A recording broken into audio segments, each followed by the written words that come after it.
Assalamualaikum warahmatullahi wabarakatuh. Alhamdulillahi rabbil alamin. Alladzi anzala sakinata fi qulubil mu'minin liyazdadu imanan ma'a imanihim. Asyhadu an la ilaha illallah wa asyhadu anna Muhammadan abduhu wa rasuluh. Allahumma shalli wa sallim ala nabiyyina Muhammad wa ala alihi wa ashabihi ajma'in. Wa qala Allah ta'ala fi kitabihil karim, a'udzu billahi minasyaitonir rajim. Ya ayyuhan nasu kulu mimma fil ardi halalan thayyiba wa la tattabi'u khutuwati syaitan innahu lakum aduwwum mubin. Shadaqallahul adzim. Saudaraku sekalian yang dirahmati Allah Subhanahu wa taala, pada kesempatan kuliah ini kami akan menyampaikan surat Al-Baqarah ayat 168 yang menurut saya ini menjadi trending topik ini karena hari-hari ini kita disibukkan dengan berbagai ikhtiar untuk menyatakan bahwa produk kita ini memenuhi standar halal, atau ada istilah dari negara namanya self declare. Jadi secara pribadi menyampaikan produknya telah memenuhi standar halal sehingga layak untuk didapatkan sertifikat halal. Dan tentu itu yang produk non daging, karena kalau produk daging harus melalui pengujian laboratorium. Saudara sekalian, kembali ke 168 dari surat Al-Baqarah ini memberikan makna yang sangat berharga bagi kita, baik sebagai konsumen maupun produsen muslim dalam menyiapkan produk-produk halal. A'udzubillahi minasyaitonir rajim. Ya ayyuhan nasu kulu mimma fil ardi halalan thayyiba wa la tattabi'u khutuwati syaiton innahu lakum aduwwum mubin.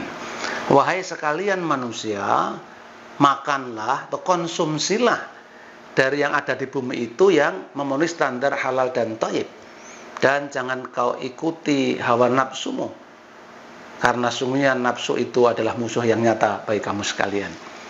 Kalau kembali ke ayat ini, yang disuruh oleh Allah untuk mengkonsumsi yang halal dan thayyib tidak hanya muslim loh. Ini ya ayuhan nas, wahai sekalian manusia.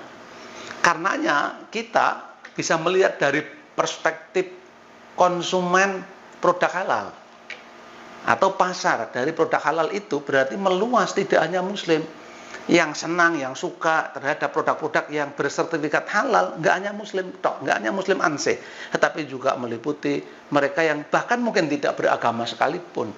Ketika sebuah produk sudah memiliki standar halal, maka orang menjadi semakin nyaman, ya, menjadi semakin yakin akan higienitasnya, misalnya kebersihannya, karena sudah terjamin. Nah, oleh karena itu mestinya kita selaku muslim lebih bersemangat dalam menyampaikan, dalam menjual, memproduksi produk-produk yang memenuhi standar halal dan thayyib. Saudaraku sekalian yang dirahmati Allah, meski oleh Quran diperintah untuk makannya, kulu, tetapi sesungguhnya kami memaknai kulu itu dengan konsumsi. Makan bagian dari konsumsi saja. Bayangkan Allah juga hanya menyebut makan, tapi tidak menyebut minum, bukan kulu washrobu, tapi kulu saja.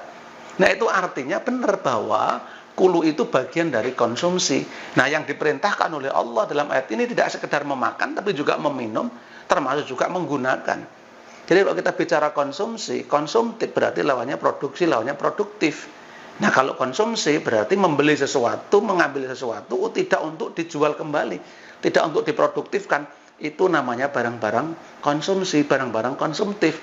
Nah, oleh karenanya kita beli baju, kita beli sarung, kita beli kopiah, itu pun juga harus memenuhi standar halal dan thayyib. Kalau diperintahnya adalah makan dan minum atau mengkonsumsi, tetapi terkandung maksud di dalamnya adalah memproduksi atau menyuguhkan produk-produk yang memenuhi standar halal dan thayyib, sehingga masyarakat memiliki alternatif, ada choice, ada pilihan. Mana yang sudah memenuhi standar halal, mana yang belum. Hadirin sekalian, isu tentang produk halal itu menjadi mendunia, ya, karena bagian dari ukuran sebuah negara itu tentang literasi, tentang edukasi terhadap ekonomi Islam secara lebih makro gitu. Nah, masih segar diingatan kita tentang dialog Cawapres kemarin, ya, ada yang bertanya tentang istilah SGIER sesungguhnya, ya. SGIR, jadi State Global Islamic Economic Index. Jadi indeks global sebuah negara itu tentang pelaksanaan atau implementasi ekonomi Islam. Termasuk di dalamnya adalah literasi tentang halal ini.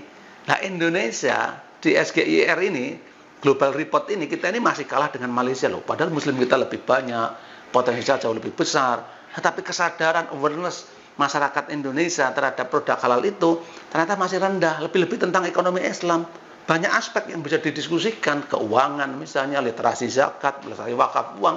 Kita ini masih kalah tertinggal dengan saudara kita yang ada di Malaysia. Karenanya kampanye tentang halal, tentang ekonomi Islam ini harus terus, ya, edukasi, literasi harus terus dilakukan pada masyarakat kita supaya muncul kesadaran baru.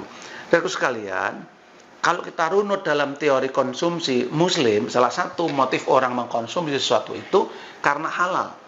Sementara kita diajarkan di teori konvensional, salah satu motif orang mengkonsumsi itu karena pendapatan. Nah, seringkali pendapatan naik, konsumsinya naik. Karena ada pengaruh yang signifikan antara pendapatan dengan konsumsi. Ini problem. Kita ini menjadi masyarakat sangat konsumtif, lebih-lebih di bulan Ramadan kayak gini. Ramadan sering menjadi kambing hitam loh. Karena terjadi kenaikan harga atau terjadi inflasi justru di bulan Ramadan. Kenapa? Karena permintaan muslim terhadap produk-produk itu semakin tinggi justru di bulan Ramadan. Kita menjadi semakin konsumtif di bulan Ramadan. Ini kan terbalik. Harusnya spending kita, belanja kita itu untuk sosial, tapi justru untuk konsumsi. Karenanya Qur'annya itu menutup ayat ini dengan wala tattabi'u khutuwatis syaitan innahu lakum aduwwum mubin. Jangan ikuti nafsu. Karenanya rasionalitas konsumsi dalam Islam itu harus menonjol. Orang mengkonsumsi sesuatu itu harus berpikir apa manfaat untuk dirinya. Halal dan thayyib itu aspek maslahat. Ada manfaat enggak untuk dirinya? Tidak sekedar kita punya uang, tidak sekedar kita memburu, menutup keinginan dan keinginan, enggak akan pernah ada habisnya. Itulah nafsu, itulah bujuk rayu syaitan. Karena kendalikan mulai Ramadan ini kita harus menjadi manusia yang semakin produktif, sebaliknya mengurangi sifat konsumtif. Insya Allah kalau motif konsumsi kita karena halal dan thayyib, maka Indonesia akan cepat bangkit dari aspek literasi ekonomi Islam, khususnya produk-produk halal. Demikian, kurangnya saya mohon maaf. Assalamualaikum warahmatullahi wabarakatuh.